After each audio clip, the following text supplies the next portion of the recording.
ఇప్పుడు ఆర్ద్రత గురించి మనం తెలుసుకుందాం. ఆర్ద్రతను ఇంగ్లీష్లో హ్యూమిడిటీ అని అంటారు. ఆర్ద్రత అంటే గాలిలో ఉన్నటువంటి నీటి ఆవిరి. సో ఈ నీటి ఆవిరి అదృశ్యంగా ఉంటుందన్న విషయం మనకు తెలుసు. అంటే ఉష్ణోగ్రతల వల్ల నీరు ఆవిరిగా మారుతుంది. ఉష్ణోగ్రత పెరిగే కొలది నీరు ఎక్కువగా ఆవిరై వాతావరణంలో చేరుతుంది. అయితే కేవలం ఉష్ణోగ్రత ద్వారా మాత్రమే కాకుండా మరికొన్ని రకాల పద్ధతుల్లో కూడా ఈ నీటి ఆవిరి అనేది వాతావరణంలో చేరుతుంది. ఉదాహరణకు మనం 3 రకాల ప్రక్రియలను సాధారణంగా చెప్పుకుంటూ ఉంటాం. అవి 1 బాష్పీభవనము, 2 బాష్పోత్సేకము, 3 ఉత్పతనం. ఈ 3 ముఖ్యమైనవి. బాష్పీభవనం అంటే ఎవాపరేషన్ అని అంటాం ఇంగ్లీష్లో. ఎవాపరేషన్ అంటే టెంపరేచర్స్కి ఈ వాటర్ బాడీస్ నుండి కొంత నీరు ఆవిరిగా మారి వాతావరణాన్ని చేరుతుంది. ఈ విధంగా నీరు ఆవిరిగా మారడాన్ని బాష్పీభవనం అని అంటారు. రెండవది బాష్పోత్సేకము.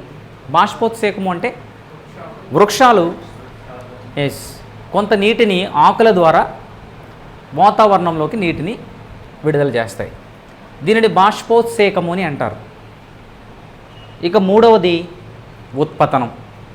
అంటే ఘన రూపంలో ఉన్నటువంటి మంచు అది నీరుగా మారకుండా అది డైరెక్ట్గా వాయు రూపంలో వాతావరణానికి చేరే ప్రక్రియను ఉత్పతనం అని అంటారు. ఇంకా జీవరాశులు ఉచ్ఛ్వాస నిశ్వాస ప్రక్రియలో అంటే గాలి తీసుకోవడం, గాలి బయటికి వదలడం వంటి ప్రక్రియలో కొంత నీరు ఆవిరిగా మారి వాతావరణంలోకి చేరడం అనేది మనం సాధారణంగా చూస్తూ ఉంటాం. అంటే వాతావరణంలో ఉష్ణోగ్రత పెరిగే కొలది గాలికి నీటి ఆవిరిని గ్రహించే శక్తి కూడా ఆటోమేటిక్గా పెరుగుతుంది. ఇలా గాలిలో ఉన్నటువంటి నీటి ఆవిరిని ఆర్ద్రత అని అంటారు. ఆర్ద్రత ప్రధానంగా 3 రకాలు. ఆర్ద్రత 3 రకాలు. విశిష్ట ఆర్ద్రత, నిర్దిష్ట ఆర్ద్రత, సాపేక్ష ఆర్ద్రత అని 3 రకాలుగా మనం చెప్పవచ్చు. ఈ 3 రకాలు వీటిని ఇంగ్లీష్లో విశిష్ట ఆర్ద్రతను స్పెసిఫిక్ హ్యూమిడిటీ అని అంటారు. నిర్దిష్ట ఆర్ద్రతను అబ్సల్యూట్ హ్యూమిడిటీ అని అంటారు. అండ్ సాపేక్ష అంటే రిలేటివ్ హ్యూమిడిటీ అని అంటారు. అంటే సాపేక్ష ఆర్ద్రత అని. సో ఈ 3టికి తేడా ఏంటి అని చూస్తే, విశిష్ట ఆర్ద్రత డెఫినేషన్ రాసుకోండి. మామూలుగా ఒక నిర్దిష్ట ఉష్ణోగ్రత పీడనం వద్ద గాలి పట్టి ఉంచగల నీటి ఆవిరి పరిమాణం. గాలి పట్టి ఉంచగల నీటి ఆవిరి పరిమాణం. ఉదాహరణకు ఇన్ని డిగ్రీల టెంపరేచర్స్ దగ్గర ఎంత నీటిని గాలి పట్టి ఉంచగలదు అనేది విశిష్ట ఆర్ద్రత అంటే స్పెసిఫిక్ అని అంటున్నాం. రెండవది ఈ నిర్దిష్ట ఆర్ద్రత అంటే ఏమిటంటే ఆ సమయంలో అంటే ఆ నిర్దిష్ట ఉష్ణోగ్రత వద్ద ఎంత నీటి ఆవిరి ఉంది. మనం ఇంతకుముందు చెప్పుకున్నట్టుగా ఒక నిర్దిష్ట ఉష్ణోగ్రత పీడనం వద్ద ప్రస్తుతం ఉన్నటువంటి నీటి ఆవిరి అది ఎంత ఉంది అనేది నిర్దిష్ట ఆర్ద్రత. ఇక మూడవది సాపేక్ష ఆర్ద్రత అంటే ఈ రెండిటికి మధ్య ఉన్నటువంటి నిష్పత్తి. సాపేక్ష ఆర్ద్రత is equal to the ratio between specific humidity and absolute humidity. నిర్దిష్ట ఆర్ద్రతల మధ్య ఉన్నటువంటి నిష్పత్తి. ఈ సాపేక్ష ఆర్ద్రతను పర్సంటేజ్లో చెప్తారు, శాతంలో చెప్తాం. సరే, ఇప్పుడు విశిష్ట ఆర్ద్రత గురించి మనం ఒకసారి చూద్దామండి. మన టెక్స్ట్ బుక్లో ఇచ్చిన ఒక ఎగ్జాంపుల్ తీసుకున్నా పర్లేదు, మరి ఏ ఇతర ఎగ్జాంపుల్ తీసుకున్నా పర్లేదు. మళ్ళీ మీరు ఎలాగ రిఫర్ చేస్తారు కాబట్టి అందులో ఉన్న ఎగ్జాంపుల్ని చెప్తాను. ఏ ఎగ్జాంపుల్ అని చెప్పుకోవచ్చు, అది మనం అర్థం చేసుకోవడానికి అన్న విషయాన్ని దృష్టిలో పెట్టుకొని చాలు. ఇప్పుడు విశిష్ట ఆర్ద్రత అంటే డెఫినేషన్ ఏం రాసుకున్నాం? ఒక నిర్దిష్ట ఉష్ణోగ్రత పీడనం వద్ద గాలి పట్టి ఉంచగల ఉష్ణోగ్రత. అది 20 డిగ్రీల ఉష్ణోగ్రత అని మనం అనుకుందాం. 20 డిగ్రీల సెల్సియస్ ఉష్ణోగ్రత అని అనుకుందాం. గాలి ఎంత నీటిని పట్టి ఉంచగలుగుతుంది అంటే 80 గ్రాములు అని అనుకుందాం. 80 గ్రామ్స్ అంత నీటి ఆవిరిని పట్టి ఉంచే కెపాసిటీ గాలికి ఉంది. ఎన్ని డిగ్రీల వద్ద? 20 డిగ్రీల వద్ద. ఇది విశిష్ట ఆర్ద్రత. ఇప్పుడు నిర్దిష్ట ఆర్ద్రత అంటే ఈ 20 డిగ్రీల వద్ద గాలిలో ఎంత నీటి ఆవిరి ఉంది అనేది. ఉదాహరణకు నిర్దిష్ట ఆర్ద్రత దగ్గర రాసుకోండి. 20 డిగ్రీల సెల్సియస్ వద్ద గాలిలో 40 గ్రాములు మాత్రమే వాటర్ ఉంది. వాటర్ కాదు, వాటర్ వేఫర్ అంటే నీటి ఆవిరి ఉంది. ఇది నిర్దిష్ట ఆర్ద్రత. సాపేక్ష ఆర్ద్రత అంటే ఈ రెండిటికి మధ్య ఉన్నటువంటి నిష్పత్తి. ఇక్కడ ఉండాల్సిన దానికంటే గాలి ఎంతవరకు పట్టించగలదు నీటిని? 80 గ్రాములు. సో ప్రజెంట్ ఎంత మాత్రమే ఉంది? 80 గ్రామ్స్. అంటే నీటి ఆవిరి సగానికి తగ్గిపోయింది, సగమే ఉంది. అంటే ఇది 100% అని అనుకుంటే, ఇది 100% అని అనుకుంటే నీటి ఆవిరి ఇక్కడ ఎంత ఉంది? 50% ఉంది. అంటే ఇప్పుడు సాపేక్ష ఆర్ద్రత అనేది 50% అవుతుందన్నమాట. ఎలా చెప్పగలిగాం మనం? అదే ఉష్ణోగ్రత వద్ద ప్రస్తుతం ఎంత ఉంది, అసలు ఎంతవరకు హోల్డ్ చేయగలదు, సో ఉన్నది ఎంత, అందులో ఎంత? సగం. అంటే 50%, సగం మాత్రమే ఉంది. ఇప్పుడు ఈ పరిస్థితిలో ఇది సాపేక్ష ఆర్ద్రత, రిలేటివ్ హ్యూమిడిటీ మీన్స్ సాపేక్ష ఆర్ద్రత అని చెప్పుకున్నాం కదా. ఈ పరిస్థితిలో ఉష్ణోగ్రత పెరిగింది అనుకుందాం. ఉష్ణోగ్రత పెరిగింది, ఏమవుద్ది? సాపేక్ష ఆర్ద్రత పెరుగుతుందా తగ్గుతుందా? సో నీటి ఆవిరి అంతే ఉంది, ఉష్ణోగ్రత పెరిగింది, సాపేక్ష ఆర్ద్రత తగ్గుతుంది. 20 డిగ్రీస్ టెంపరేచర్ దగ్గర 80 గ్రామ్స్ వరకు అది పట్టి ఉంచగలదు. కానీ ప్రస్తుతం ఎంత ఉంది? 40 గ్రామ్సే ఉంది. ఈ పరిస్థితుల్లో టెంపరేచర్ ఇంకా పెరిగింది, కానీ హ్యూమిడిటీ పెరగలేదనుకోండి, వాటర్ వేపర్ అనేది పెరగలేదు. అంటే సాపేక్ష ఆర్ద్రత శాతం తగ్గుతుందా పెరుగుతుందా? తగ్గుతుంది. అలాగే ఇక్కడ సాపేక్ష ఈ నీటి ఆవిరి పరిమాణం తగ్గింది. ఉష్ణోగ్రత ఎంతే ఉంది, నీటి ఆవిరి పరిమాణం ఇంకా తగ్గిపోయింది, 30 గ్రాములు అయిపోయింది. అంటే సాపేక్ష ఆర్ద్రత పెరుగుతుందా తగ్గుతుందా? తగ్గుతుంది. ఉష్ణోగ్రత పెరిగినా, ఇదే పరిస్థితుల వద్ద అంటే ఇదే ఉష్ణోగ్రత వద్ద ఉష్ణోగ్రత అదనంగా పెరిగినా, నీటి ఆవిరి తగ్గినా, నీటి ఆవిరి పరిమాణం తగ్గినా సాపేక్ష ఆర్ద్రత తగ్గుతుంది. సెకండ్ స్టేట్మెంట్ దీన్ని రివర్స్లో రాసేసుకోండి. సో దీన్ని అర్థం చేసుకోవడానికి ఒకసారి మనం చూడాలి. ఈ సాపేక్ష ఆర్ద్రత 100%కి రీచ్ అయితే ద్రవీభవనం అనేది స్టార్ట్ అవుతుంది. సాపేక్ష ఆర్ద్రత అంటే రిలేటివ్ హ్యూమిడిటీ సంతృప్త స్థాయికి చేరితే దాన్ని సాచ్యురేషన్ పాయింట్ అని అంటారు. సాచ్యురేషన్ పాయింట్ సంతృప్త స్థాయి అంటే 100%, 100%. ఇన్ కేస్ రిలేటివ్ హ్యూమిడిటీ 100% అయితే కనుక, రిలేటివ్ హ్యూమిడిటీ 100% అయితే కనుక వెంటనే ద్రవీభవనం స్టార్ట్ అవుతుంది, అంటే కండెన్సేషన్ స్టార్ట్ అవుతుంది. అంటే ఇది ఎలాగో ఒకసారి మనం చూద్దాం. ఇప్పుడు వరకు చెప్పిన డెఫినేషన్స్ కొన్ని ఉన్నాయి కదా, దీన్ని బట్టి మనం ఒకసారి అర్థం చేసుకుందాం. ఎప్పుడు కండెన్సేషన్ ప్రారంభమవుతుంది ఏంటనేది చూస్తే, ఈ ఫస్ట్ దాన్ని తీసుకోండి. విశిష్ట ఆర్ద్రత 20 డిగ్రీల సెంటీగ్రేడ్ దగ్గర 80 గ్రాములు ఉంది.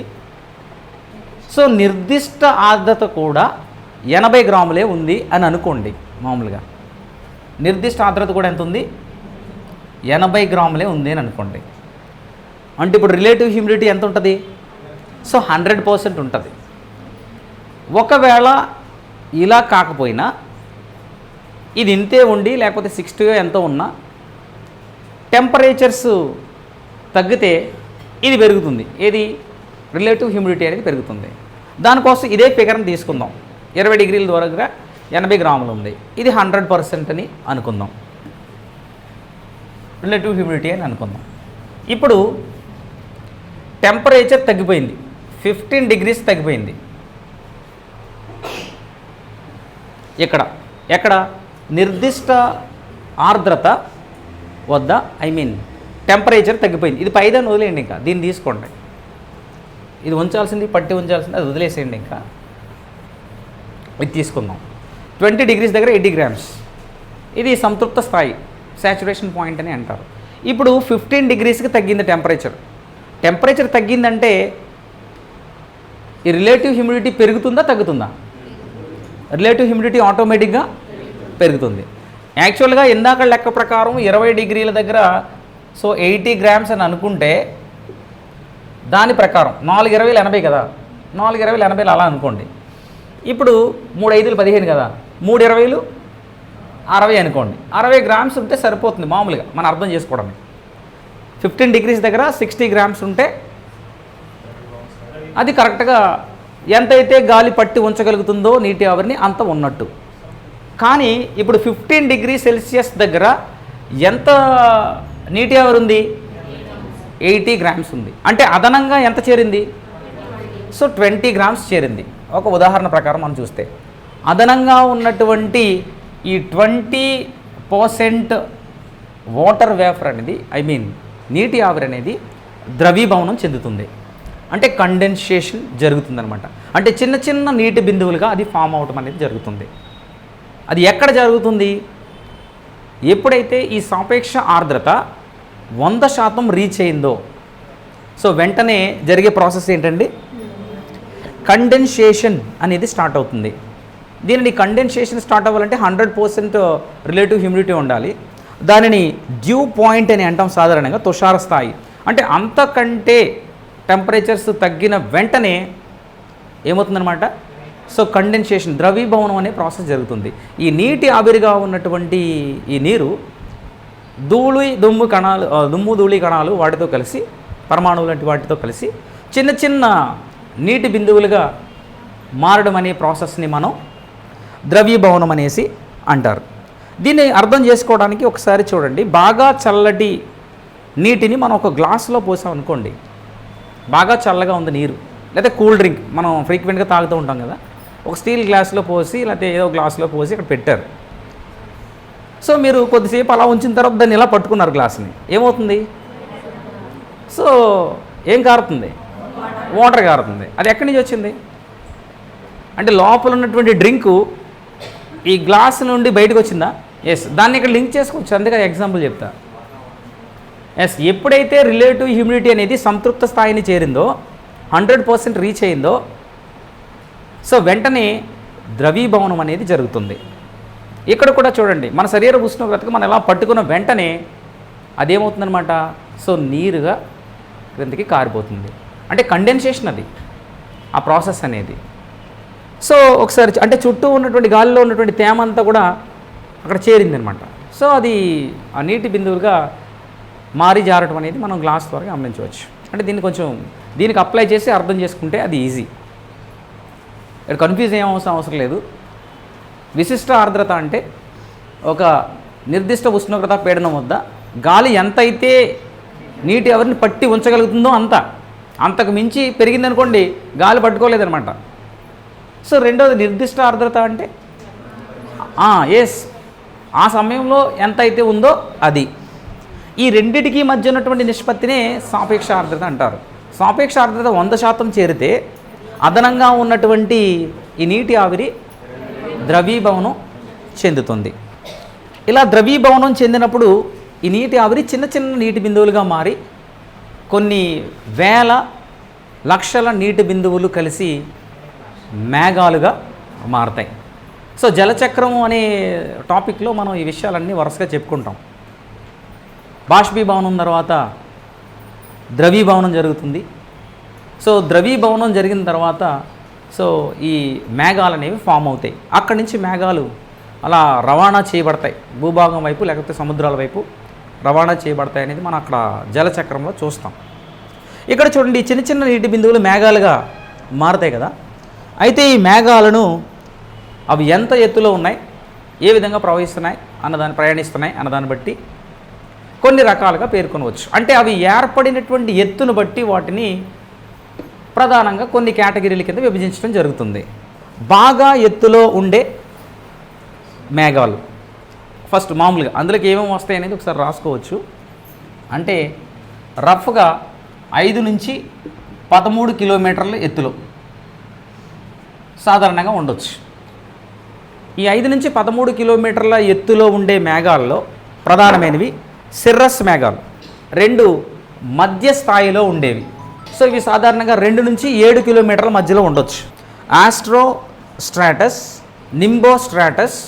సో ఇవి ప్రధానమైనవి. ఇది ఈ మధ్య స్థాయిలో altostratus and nimbostratus clouds అనేవి. ఇక మూడవ కేటగిరీ క్రింది స్థాయిలో 0 నుంచి 2 కిలోమీటర్ల ఎత్తులో జనరల్గా ఇవి ఫామ్ అవుతాయి. సో వీటిలో ముఖ్యమైనవి క్యూములో నింబస్, క్యూములస్ రాసుకోండి, క్యూములస్, స్ట్రాటస్, క్యూములో నింబస్. సో ఈ క్రింది స్థాయిలో అంటే 2 కిలోమీటర్ల ఉపరితలం నుంచి 2 కిలోమీటర్ల ఎత్తులో ఉండే మేఘాలు. అంటే బాగా ఎత్తులో ఉండే మేఘాల వల్ల మనం వర్షపాతం సంభవించదు. ఈ మధ్య క్రింది స్థాయిలో ఉండే మేఘాల వల్ల అవపాతంలో ముఖ్యమైనటువంటి వర్షపాతం మనకు సంభవిస్తుంది ఎక్కువగా. ఏ మేఘాలు అధిక వర్షపాతాన్ని ఇస్తాయనేది ఒకసారి నోట్ చేసుకోండి. నింబో స్ట్రాటస్, క్యూములో నింబస్. ఈ మేఘాలు అధిక వర్షపాతాన్ని ఇస్తాయి. ఇందులో నింబో స్ట్రాటస్ కంటిన్యూస్గా కొన్ని గంటల పాటు వర్షాన్ని ఇస్తాయి. నింబో స్ట్రాటస్. సో మన వాతావరణంలోని అంశాల్లో చివరి అంశం అవపాతం. సో అవపాతం ఒకసారి మనం ఇప్పుడు చూద్దాం. ఇప్పటివరకు ఆర్ద్రత చూసాం, ఆర్ద్రతకు సంబంధించిన విషయాలను కూడా చూసాం. ఇప్పుడు మనం చివరిగా అవపాతం అనేది చూద్దాం. అవపాతం, దీన్ని ప్రెసిపిటేషన్ అని అంటారు. సో ప్రెసిపిటేషన్ అని అంటారు ఇంగ్లీష్లో. ఇది ప్రెసిపిటేషియా. ఈ ప్రెసిపిటేషియా అనేది లాటిన్ వర్డ్, దీని నుండి వచ్చిందనమాట. అంటే అవపాతం అంటే వాతావరణంలో ఉన్నటువంటి నీటి ఆవిరి ఏదో ఒక రూపంలో భూమి ఉపరితలాన్ని చేరే ప్రక్రియ. అది వర్షం రూపంలో కావచ్చు, మంచు రూపంలో కావచ్చు, వడగండ్ల రూపంలో కావచ్చు, పొగమంచు రూపంలో కావచ్చు, లేదా హిమశీకరణ, స్లీట్ వంటి రూపాల్లో కావచ్చు. అంటే సింపుల్గా ఒక చిన్న కొటేషన్, వాతావరణంలో అదృశ్యంగా ఉన్నటువంటి నీటి ఆవిరి ఏదో ఒక రూపంలో తిరిగి భూ ఉపరితలాన్ని చేరే ప్రక్రియను అవపాతము అని అంటారు. అవపాతంలో ముఖ్యమైనది వర్షపాతం, అది గుర్తుపెట్టుకోవాలి. ఎప్పుడైతే ఉష్ణోగ్రత 0 డిగ్రీలకు చేరిందో సో నీటి ఆవిరి కూడా ఏమవుతుందంటే చిన్న చిన్న సో గట్టిగా ఉండే బిందువులుగా మారిపోతుంది అనమాట. ఘన రూపంలోకి మారిపోతుంది ఆవిరి కూడా. ఇలా ఘన రూపంలోకి మారిపోయినటువంటి ఆ నీరు ఏదైతే ఉందో అది పైనుంచి క్రిందకు రాలిపోతూ ఉందనుకోండి, దాన్ని జనరల్గా ఏమంటారంటే హిమపాతం అని అంటారు. సో ఇంకొక రకమైనటువంటి పరిస్థితి కూడా ఉంది. ఒకవేళ భూ ఉపరితలానికి దగ్గరలో ఇలాంటి పరిస్థితి ఏర్పడితే భూ ఉపరితలంపై చిన్న చిన్న మంచు బిందువులు అంటే మంచు ముక్కలు చేరి అవి ఒకదానితో ఒకటి గడ్డకట్టి మొత్తం ఆ ప్రాంతం అంతా కూడా ఐస్తో ఏర్పడిపోతుందన్నమాట. సాధారణంగా సమశీతోష్ణ మండల ప్రాంతాల్లో ఇలాంటి పరిస్థితి జరుగుతుంది. ఉదాహరణకు అమెరికాలో చూడండి, అప్పుడప్పుడు హిమపాతం కురిసి రోడ్లన్నీ కూడా ఏమైపోతాయి, మొత్తం ఎక్కడికక్కడ బ్లాక్ అయిపోతాయి, వెళ్ళడానికి ఉండదు. మళ్ళీ పెద్ద పెద్ద ప్రొక్లైన్లు అవి తీసుకెళ్ళి ఆ మంచునంతా ఎత్తి పోస్తూ ఉంటారు. అంటే ఇలా సన్నని మంచు తునకలు భూమి ఉపరితలాన్ని చేరి ఒక పొర కింద మారిపోతే కనుక దానిని స్లీట్ అని అంటారు. దీన్ని హిమశీకరాలు అని అంటారు. స్లీట్ అంటే హిమశీకరం. ఇప్పుడు చూద్దాం, ఇలా ఆ స్లీట్ రూపంలో కావచ్చు, లేకపోతే హిమపాతం రూపంలో కావచ్చు, లేకపోతే పొగమంచు రూపంలో కావచ్చు, లేకపోతే వడగండ్లు, ఇంకా ఉష్ణోగ్రతలు ఇంకా తగ్గిపోయి వాతావరణంలో బాగా 0 డిగ్రీస్ కంటే ఇంకా ఉష్ణోగ్రతలు తగ్గిపోయిన పరిస్థితులు ఉంటే ఈ చిన్న చిన్న మంచు గడ్డగట్టిన బిందువులు కూడా ఒకదాన్ని ఒకటి ఆకర్షించుకుని పెద్ద పెద్ద ఐస్ ముక్కలుగా మారిపోయి కిందకు పడతాయి. దానినే వడగండ్ల వాన అని అంటాం. సో వడగండ్ల వానకి కారణం 0 డిగ్రీల కంటే తక్కువ ఉష్ణోగ్రతలు నమోదవడం ఒక కారణం కావచ్చు. ఈ చిన్న చిన్న గడ్డ కట్టినటువంటి ఐస్ ముక్కలు లాంటి బిందువులు ఒకదాన్ని ఒకటి ఆకర్షించుకుని పెద్దగా మారి సైజు అవి క్రిందకు పడతాయి, వాటిని వడగండ్లు. ఇది సమశీతల మండల ప్రాంతాల్లోనూ ఈ మధ్యకాలంలో మనం కూడా చూస్తున్నాం. అక్కడక్కడ భిన్నమైనటువంటి వాతావరణ పరిస్థితులకి ఇది ఎగ్జాంపుల్గా మనం చెప్పవచ్చు. శీతోష్ణ స్థితుల్లో మార్పులకు ఎగ్జాంపుల్గా దీన్ని మనం చెప్పవచ్చు. నెక్స్ట్ మనం చూస్తే అవపాతంలో ముఖ్యమైనటువంటి అంశం వర్షపాతం. వర్షపాతం గురించి మనం చూద్దాం. వర్షపాతం ప్రధానంగా 3 రకాలు. సో ఒకటి సంవాహన